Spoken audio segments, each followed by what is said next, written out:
नमस्कार देवी सज्जनों, welcome to Jan Ki Baat, the यू digital media platform of the country. मेरे साथ जुड़ रहे हैं professor Pant. He needs no introduction. Thank you so much sir for joining Jan Ki बात।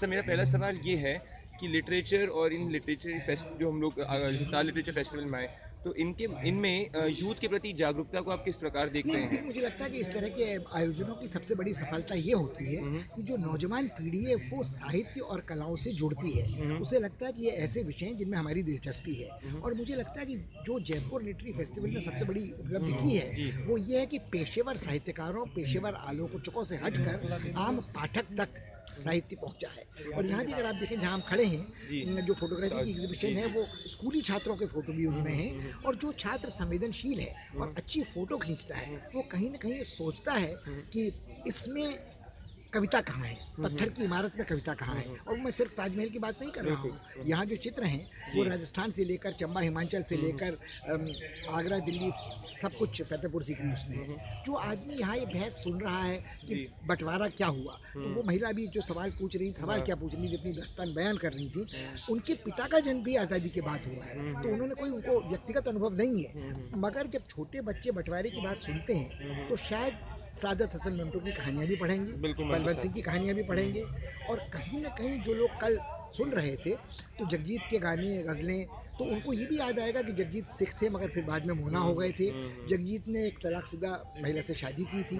तो बच्चों को उस उम्र में ये सोचने को मजबूर होना पड़ता है कि उनका लड़का जो विवेक था वो दुर्घटना में मारा गया। कल सत्या ने कहा है वो कार दुर्घटना थी, जहाँ तक मुझे याद पड़ता है कि वो मोटरसाइकिल की दुर्घटना थी। तो क्या बच्चे उसके बाद सोचने को विवश होंगे कि बिना हेलमेट के मोटरसाइकिल पर नहीं जाना चाहिए? क्या अगर आप बड़े सेलिब्रिटी के बच्चे हैं तो आपको उच्छृंखल होने का अधिकार है? 2 दिन पहले संजय दत्त की रिहाई हुई है जिसमें उन्होंने कहा कि मैं बाइज्जत बरी हुआ हूँ आतंकवाद से, मैं बाइज्जत बरी हुआ हूँ। मगर उन्होंने बड़ी सफाई से इस बात का जवाब नहीं दिया कि आप बाइज्जत बरी नहीं हुए हैं आर्म्स एक्ट में, और आप टाडा से इसलिए बरी हुए कि टाडा का उन्मूलन हो चुका था। और आपके पिता, मैं उनका बड़ा आदर करता हूँ और उनकी माता का भी बहुत आदर करता हूँ, मगर मैं ये कैसे भूल जाऊँ कि इन्होंने मुलायम सिंह जी के चुनाव अभियान के दौरान उत्तर प्रदेश में कहा था कि मेरा उत्पीड़न अल्पसंख्यक माँ की संतान होने के कारण हो रहा है। तो मुझे लगता है कि इस देश में आज बहुत कुछ ऐसा हो रहा है जो शायद जिसके खिलाफ नौजवानों को बोलने की ज़रूरत है। और जो आपका बुनियादी सवाल था, यहाँ मैं चाहूँ या न चाहूँ, मैं इतनी तरफ से इतनी चीज़ें का प्रभाव मेरे ऊपर पड़ता है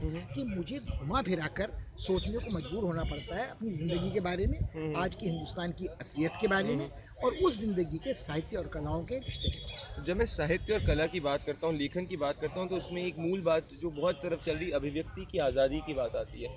तो अभी मैं इस संदर्भ में इसलिए आगे एक घटनाक्रम जेएनयू में ले जाऊँगा आप। नहीं, देखिए क्षमा कीजिएगा, मैंने अभी इससे पहले भी आपसे बात हो रही थी, मैं दोबारा आपकी इस साक्षात्कार के दौरान कहूँगा कि अभिव्यक्ति की स्वतंत्रता का प्रश्न क्या इस 1.25 अरब आबादी वाले देश में 8,000 छात्र संख्या वाले एक एलीट विश्वविद्यालय तक सीमित है? Exactly sir. क्या हमको जिस समय जाट आरक्षण से पूरा हरियाणा जल रहा था, औरतों पर बलात्कार के आरोप लगे हैं, 35,000 करोड़ की संपत्ति नष्ट हुई है, सरकार देखती रही है, देश की सेना को रोहतक में जाने नहीं दिया गया, हेलीकॉप्टर से कमांडो गिराने पड़े, उस समय हमें बहस की पड़ी है कि जेएनयू के छात्रों तो ऐसा वही उसी बीच में मानना चाह रहा हूँ, तो जो हमारी सो कॉल्ड मीडिया है, जो एलीट, ऐसा क्यों होता है? जो सो कॉल्ड मीडिया है वो सारी मीडिया नहीं है, उसमें गिने चुने लोग हैं जो अंग्रेजी मीडिया के लोग हैं। उसमें अंग्रेजी मीडिया के वो लोग हैं, मुझे कहने में कोई हिचक नहीं, जो पिटा हुआ अंग्रेजी मीडिया है, एनडीटीवी जैसा, जिनकी व्यूअरशिप टीआरपी रेटिंग्स 2 या 3 के बीच में है। उनकी लड़ाई अर्नब से है और अर्नब ने पक्ष लिया है एक जो जेएनयू के छात्रों के विरुद्ध है। तो उन सबको अपने को जनतांत्रिक, उदार, प्रगतिशील दिखाने की होड़ सी मची हुई है।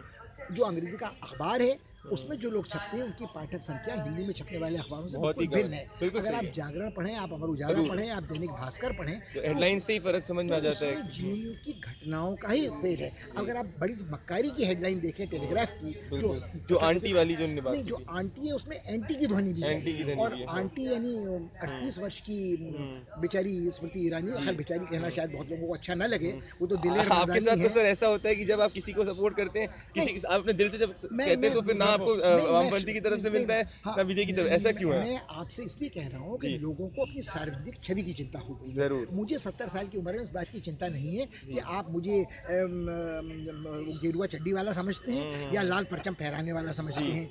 अब इस उम्र में न तो मुझे कोई दे सकता है कुछ, अब मेरे तो वो निगमबोध घाट की तरफ जाने के दिन आ रहे हैं, तो मैं काहे को कष्ट पाऊँ? जो मेरे दिल की बात है मैं बोलूँ। मैं अभी यहाँ भैया बैठे हैं जो डंगरी में बैठे हैं, जिस दिन जेएनयू में दंगा चल रहा था, मेरे ड्राइवर के साथ मैं आ रहा था, जी। तो एक लड़की को मैं जेएनयू में छोड़ रहा था, मैं गुड़गांव जा रहा था। जी। जब मैंने उनसे पूछा मैं आपको हॉस्टल तक छोड़ दूं, अंधेरा है और दंगा फंसा है, तो उन्होंने कहा नहीं अंकल बड़ा मज़ा आ रहा है, अभी यहीं छोड़िए, मैं कुछ देर तमाशा देखूंगी। वो गेट पे उतर गई। वो ड्राइवर मुझे जब घर तक छोड़ने आया, उसने मुझसे पूछा आपका जेएनयू से कोई लेना देना है? मैंने कहा हाँ, मैं यहाँ पढ़ाया करता था 40 साल। उसने मुझसे पूछा ये बच्चे तब भी ऐसे थे?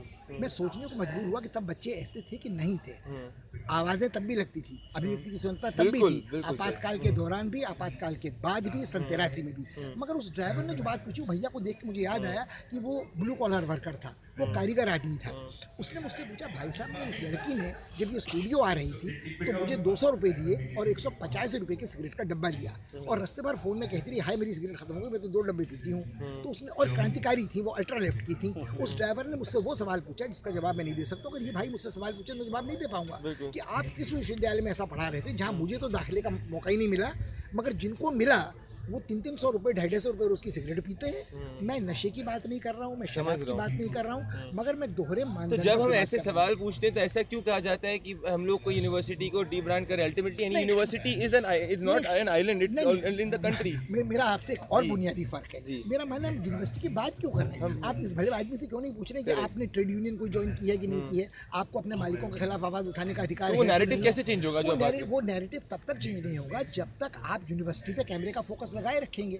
वहाँ बड़े अच्छे नारे होंगे, वहाँ ढोल बजाकर बड़े अच्छे इफ्तानुमा गाने गाए जाएंगे, और आपको लगेगा हाँ यार यहाँ तो बड़ा मज़ा है, यहाँ तो बड़ी आज़ादी है। मेरी समस्या ये है कि जब तक आपकी आँख यूनिवर्सिटी में पढ़ने वाले पे टिकी रहेगी, तब तक आप हिंदुस्तान की असलियत को नहीं देख सकते हैं। आपको पूछना चाहिए उस आदमी से जो कारीगर है, कामगार है, कि भैया तुझे बोलने की आज़ादी है कि नहीं? तेरे घर में तूने अपनी बीवी को आज़ादी दी है कि नहीं दी है? तेरा बेटा तेरे मुंह पर तुझे ये गाली- मैच्योरिटी ऑफ डिबेट आने में सर, मतलब जो नहीं, आप देखिए कह रहे हैं, ऐसा है कि हम तो यहाँ नहीं होंगे, जरूर। मगर शायद हम तब- उम्मीद करते हैं कि मगर- हमारे- नहीं, मुझे लगता है कि अगली पीढ़ी से मुझे बड़ी उम्मीद है। जी। जो आदमी काम करता है, जो खेतिहर किसान का लड़का है, जब वो होटल में काम करता है तो उसका माहौल बदलता है। बिल्कुल। इनके जीवन काल में वो नहीं बदलेगा, मगर इनकी संतान के आने तक इनके जीवन में खुशहाली भी होगी, वो अपनी आज़ादी का महत्व भी समझेगा। एक ये आइडिया, होगा जरूर। लास्ट क्वेश्चन सर, एक आइडिया कि हमारा यूथ चैनल है टुवर्ड्स द यूथ, जो आप उनको कहना चाहते हैं जिससे कि दे एग्जाम, मतलब सेल्फ इंट्रोस्पेक्ट, एक आपके इतने एक्सपीरियंस 40 इयर्स ऑफ टीचिंग में, and you see the current youth right now, anything which you would like to say to the नहीं, यूथ? देखिए, मैं जो भी बात कहूँगा वो आज के नौजवान को शायद अपनी बात नहीं लगेगी। मैं तो उनके बाप की भी